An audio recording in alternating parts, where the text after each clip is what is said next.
என்னோட ஆத்திரம் குறையவே இல்லை. என் மனசு தீயா கொதிச்சிட்டு இருந்துச்சு. அந்த ராஜ்யசபையில என்னோட மொத்த உயரத்துக்கும் எழுந்து நின்று என்னோட இந்த அவிழ்ந்த முடிய துச்சாதனன் ரத்தத்தால கழுவுன பிறகுதான் நான் கட்டுவேன்னு சொல்லி சபதம் எடுத்தேன்.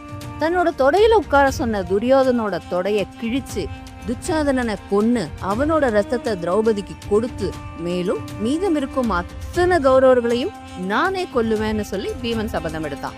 அர்ஜுனனோ கர்ணனோட சாவு என்னோட கையில தான் சொல்லி அவனும் சபதம் எடுத்தான்.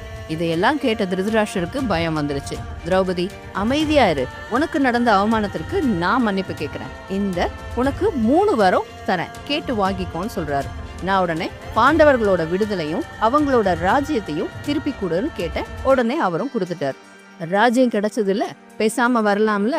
ஆனா யுதிஷ்டர் வரல. துரியோதனனுக்கு பொறுக்கல. அவன் திருப்பியும் யுதிஷ்டரை விளையாட கூப்பிட திருப்பி விளையாடி மொத்தத்தையும் தோத்து போயிட்டாங்க. இப்போ சுத்தமா ஒண்ணுமே இல்லைன்னு ஆயிடுச்சு.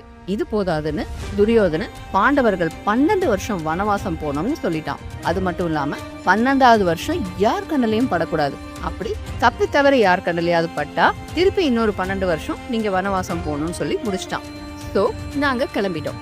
நேத்து உலகம் போற்றும் சக்கரவர்த்தி, இன்று எல்லாம் இழந்து வனவாசம். அவ்வளவுதான் வாழ்க்கை. இந்த வனவாசமோ 1 வருஷ அஜ்ஞாதவாசமோ எப்படி போச்சுன்னு தெரிஞ்சுக்க இணைந்திருங்கள் அடுத்த எபிசோட்ல. இந்த வீடியோ உங்களுக்கு பிடிச்சிருந்தா கமெண்ட், ஷேர், லைக் பண்ண மறக்காதீங்க. தேங்க்யூ.